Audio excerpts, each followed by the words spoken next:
Salut les gens, bienvenue sur cet ASMR mathématique assez unique. Je pense être peut-être l'un des rares sur YouTube à me lancer dans cette aventure ASMR. Bienvenue à vous en tout cas. On va se régaler aujourd'hui avec exactement 4 sujets mathématiques que j'aimerais bien partager avec vous. Alors, je les ai sélectionnés juste avant, j'en ai pris 4, voilà, qui sont accessibles pour tout public. J'espère que le principe va vous plaire en tout cas, et qu'on va essayer de bien s'amuser en tout cas à comprendre en quoi ces mystères mathématiques sont intéressants. On commence avec le premier.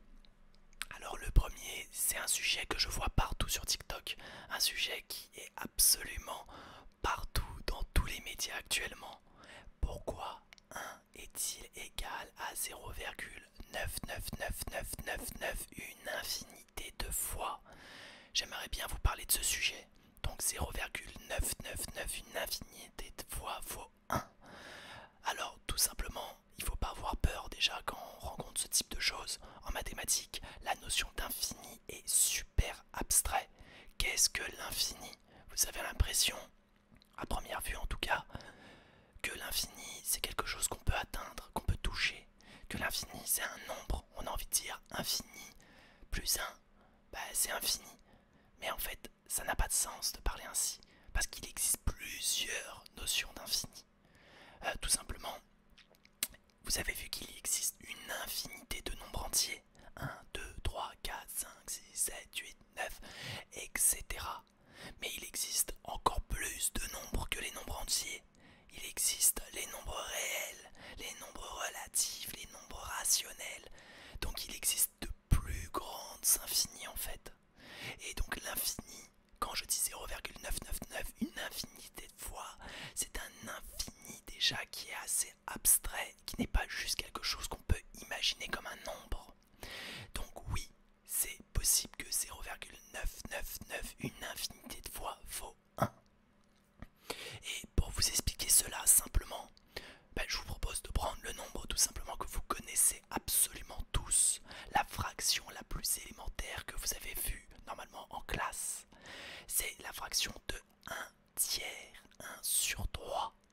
1 tiers, vous savez tous que 1 tiers ça vaut 0,3333, une infinité de fois. Donc si je prends 1, vous savez que 3 fois 1 tiers, 3 fois 1 tiers, ça fait 1. 3 fois 1 tiers c'est égal à 1, mais pourtant, si 1 tiers ça fait 0,333333, une infinité de fois, et que je multiplie par 3, 3 fois 3 ça fait 9.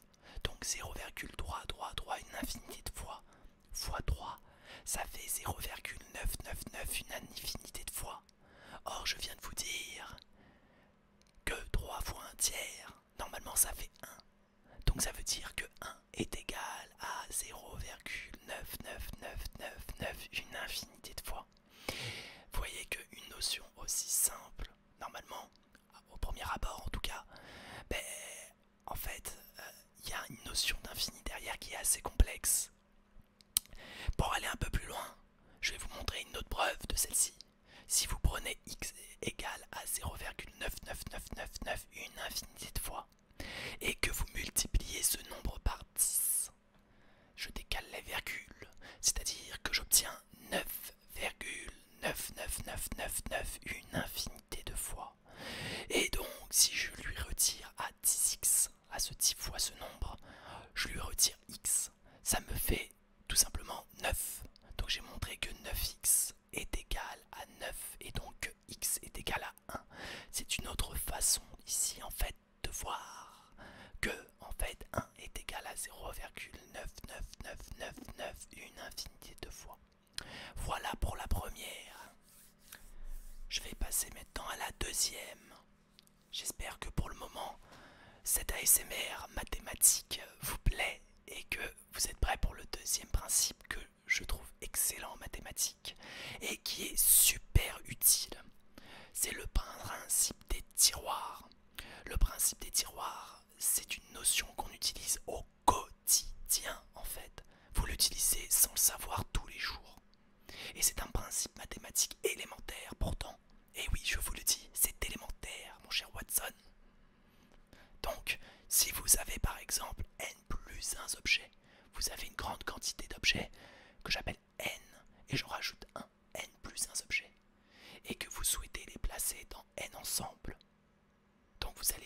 c'est n plus un objet dans n ensemble.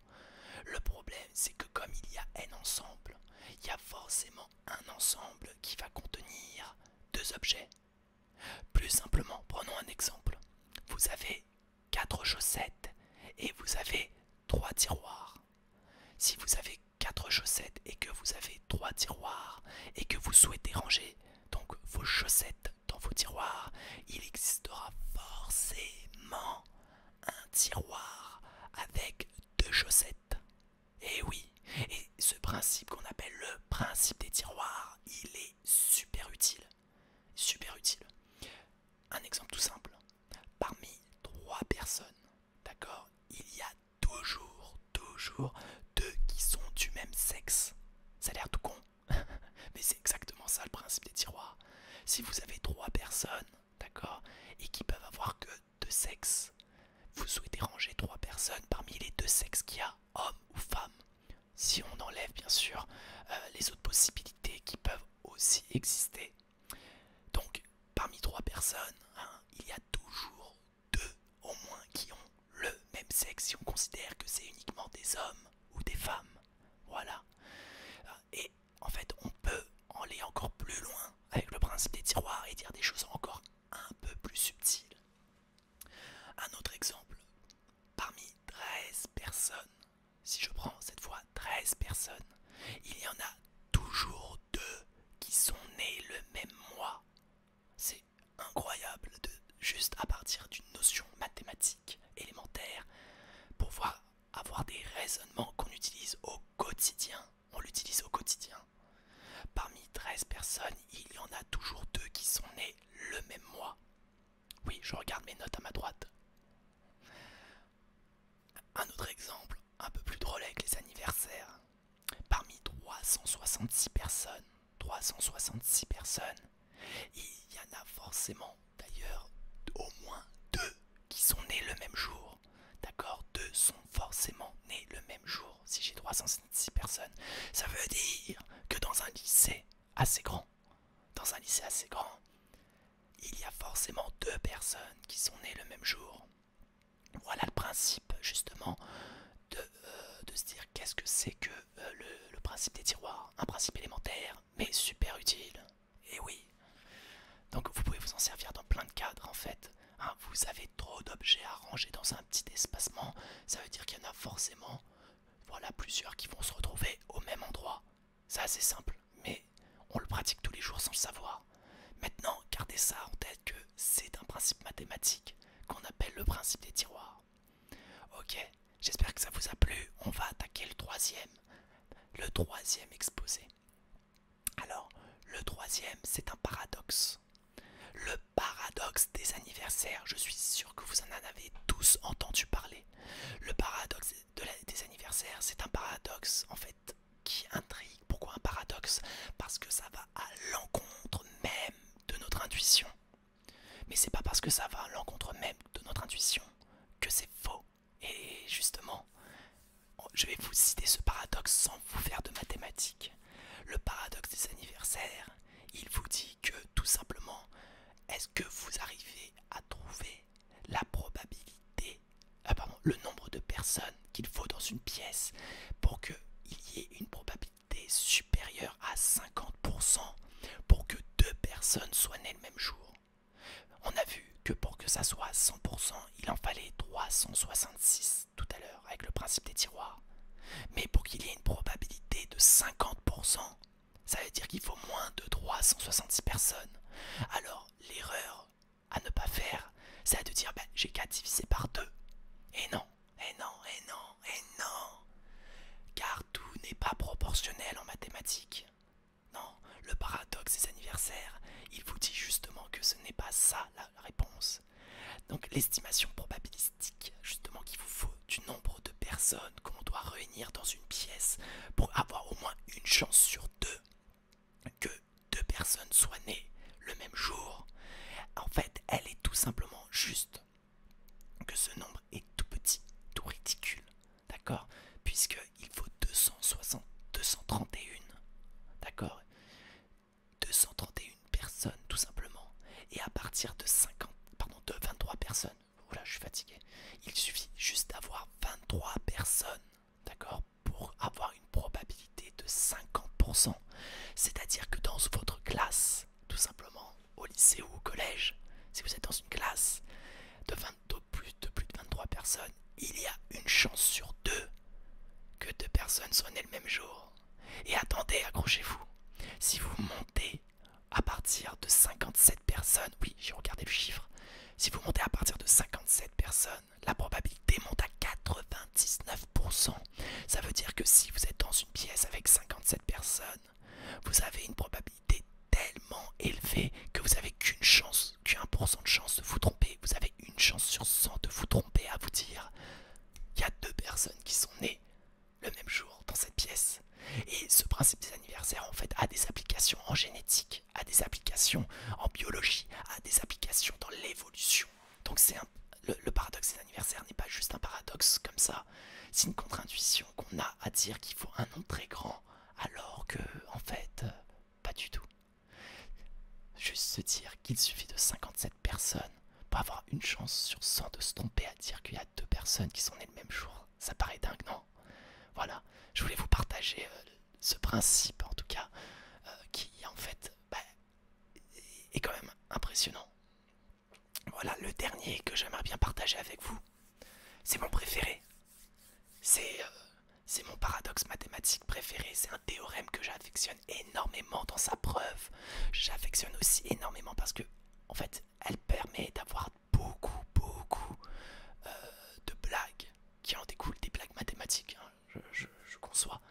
Mais j'espère qu'elle va vous plaire. Vous allez voir, c'est un principe très simple. Ok, vous êtes prêts? On y va. Déjà son nom, on l'appelle le théorème de Banach-Tarski. Le théorème de Banach-Tarski. Alors le théorème de Banach-Tarski, il s'agit en fait du théorème suivant. C'est un théorème assez simple. Vous avez un objet, imaginez une boule. Vous avez une boule de rayon 1. Voilà, une boule de rayon 1. Le rayon de la boule, c'est 1. Ce que dit le théorème, c'est qu'il est possible de casser la boule, d'accord, en un nombre fini de morceaux. Il est possible de casser la boule en un nombre fini de morceaux, tel que en recombinant les morceaux d'une autre façon, d'accord, en les réarrangeant d'une autre façon. Il est possible de faire une boule 2 fois plus grosse. Alors vous êtes en train de me dire, qu'est-ce qu'il me raconte celui-là? Mais il a pété son casque lui. Il est en train de nous raconter que si j'ai une boule, je peux la casser et reconstruire les morceaux pour faire une boule 2 fois plus grosse. Donc j'ai envie de dire, si on raisonne comme ça, c'est-à-dire que je peux casser mon ordinateur en plusieurs morceaux pour construire un ordinateur 2 fois plus gros. Ça veut dire que je peux faire ça pour plein de choses, quoi. Mais non, attention, voilà, il y a un piège mathématique. Et elle est encore dans une chose que je vous ai dit au début de la vidéo. La notion d'infini. Eh oui, eh oui. La notion d'infini, elle est fourbe. Et cette fois, elle n'est pas dans l'infini, mais elle est dans la notion, en fait, de l'inverse de l'infini. C'est-à-dire l'inverse de l'infini, c'est ce qui est infiniment petit. C'est-à-dire que vous pouvez découper, en fait, votre boule, en fait, en des morceaux, certes finis, mais de mesure nulle. C'est-à-dire, vous allez décomposer votre boule en des morceaux tellement petits qui s'occupent aucun espace. Voilà, c'est ça la contre-intuition. C'est que quand je dis vous pouvez découper votre boule, c'est en des morceaux que vous ne pouvez pas faire physiquement. C'est pas des morceaux physiquement possibles à casser, c'est trop petit. C'est invisible à l'œil. C'est des morceaux de mesure nulle. Et c'est ça qui est contre-intuitif. Et avec ça, en fait, vous pouvez tout faire. Vous pouvez réarranger en des objets beaucoup plus grands, en effet. Donc le théorème de Banach-Tarski, ou le paradoxe de Banach-Tarski, il est là pour en fait mettre en lumière une notion d'infiniment petit en mathématiques. Dire que quelque chose est infiniment petit, ça veut dire que vous pouvez les recombiner en fait pour faire des choses infiniment grandes. C'est une notion qu'on retrouve par exemple dans les fractales. Les fractales, ce sont des objets qui tiennent dans la paume de notre main, mais qui peuvent avoir un périmètre, un contour infini, comme un flocon. Le contour d'un flocon est quasi infini, il tend vers l'infini. Et ça, c'est un paradoxe mathématique qui est contre-intuitif. Parce que nous, on a une notion de se dire, mais c'est fini. Alors que non, c'est pas parce que vous avez un objet qui tient dans votre main que le contour de cet objet est fini. Voilà, et vous le voyez avec les côtes, par exemple, d'un pays. Il y a tellement des morceaux en fait qui se brisent que ça crée de plus en plus de contours et de longueurs. Donc même un pays s'y tient sur quelques kilomètres carrés, bah, son contour lui est quasi infini. C'est ça qui est dingue. Voilà, et avec cette notion-là, si on a un nombre, en fait, si on a cette notion en tête d'infini, en fait, on se rend compte qu'on a besoin souvent, pour le théorème de Bernard-Tarski, en particulier d'un axiome qu'on appelle l'axiome du choix. C'est un axiome, c'est quelque chose qu'on considère comme élémentaire, mais qui n'est pas si évident. En fait, ça vous dit que si vous avez une infinité d'ensemble, vous avez une infinité d'ensemble EI, je sais pas, vous avez une infinité d'ensemble EI, ben, il est possible, en fait, l'axiome du choix dit que vous avez le droit de prendre dans chacun des ensembles un élément pour former un nouvel ensemble. Vous prenez un xi dans chaque ensemble EI et vous formez avec tous ces xi un nouvel ensemble.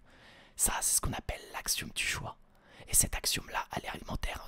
Bien sûr qu'on a le droit, c'est élémentaire. Mais en termes mathématiques, on n'arrive pas à le prouver. C'est pas une preuve de dire oui, on peut le faire.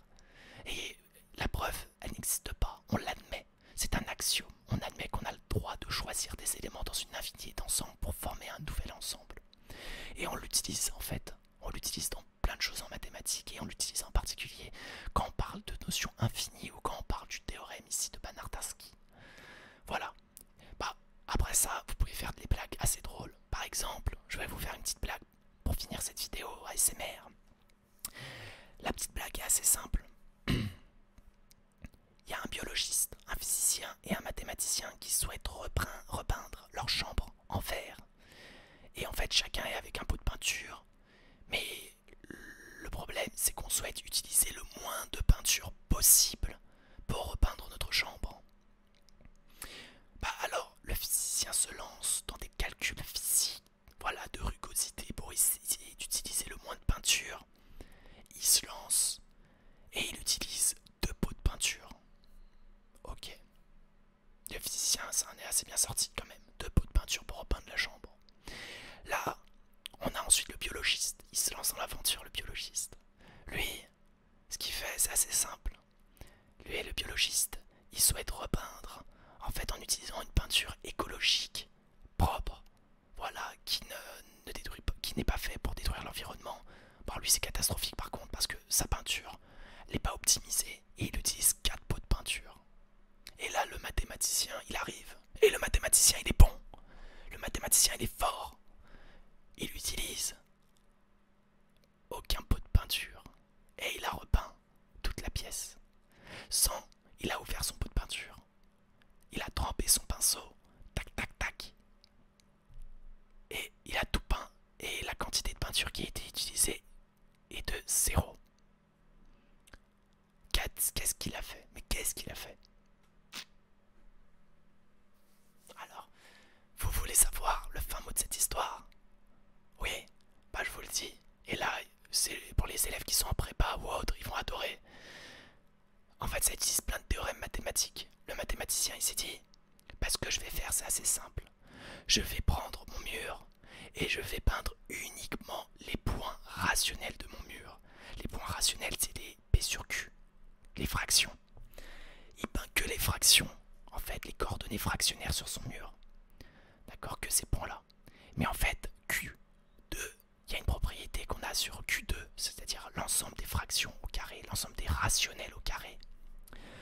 C'est que c'est dense, tout simplement, sur R. Q est dense dans R, les fractions sont denses dans tous les nombres. C'est-à-dire qu'il y a, si vous prenez toutes les fractions, en fait, vous remplissez quasiment tous les nombres. Ça remplit tous les nombres. Et le fait de peindre uniquement ces points-là, ça suffit à peindre tout le mur. Et l'une des propriétés aussi qu'ont, en fait, l'ensemble des fractions Q2, c'est que, en fait, elle est de mesure nulle. C'est-à-dire qu'en fait, on n'a pas besoin d'utiliser de peinture, en fait, pour les peindre. Sa mesure est nulle. C'est ça qui est assez dingue. Voilà, la mesure de Q vaut 0. Parce que c'est dénombrable. c'est en fait une petite blague mathématique qu'il faut connaître, hein. Le mathématicien, du coup, a peint, voilà, tout un mur sans utiliser un pot de peinture. Bon, le problème, vous allez me dire, tu te fous de ma gueule là. Et vous avez raison, je me fous de votre gueule. Ouais, vous pouvez vous plaindre. Parce que oui, en effet, c'est pas possible à le faire physiquement. Physiquement, il n'est pas possible de peindre un point, déjà, premièrement. Hein, on peint une surface, on peint toujours une surface. Mais on peint pas un point. Donc oui, hein, ce que je vous raconte, voilà, c'est pas possible physiquement de le faire. Et en plus, si je trempe mon pinceau, je prends forcément une surface et non une surface, un volume, pardon. Je prends forcément un volume de peinture quand je trempe mon pinceau. Je prends pas une surface de peinture. Donc ce n'est pas du tout possible de faire ce que je vous viens de vous dire en physique. Mais mathématiquement, nous les matheux, on aime rêver. Et c'est ça, justement, ce qu'il y a à retenir. Et c'est là-dessus que je vais vous quitter. Parce que les mathématiques, justement, c'est fait pour rêver. J'espère que ça vous a plu.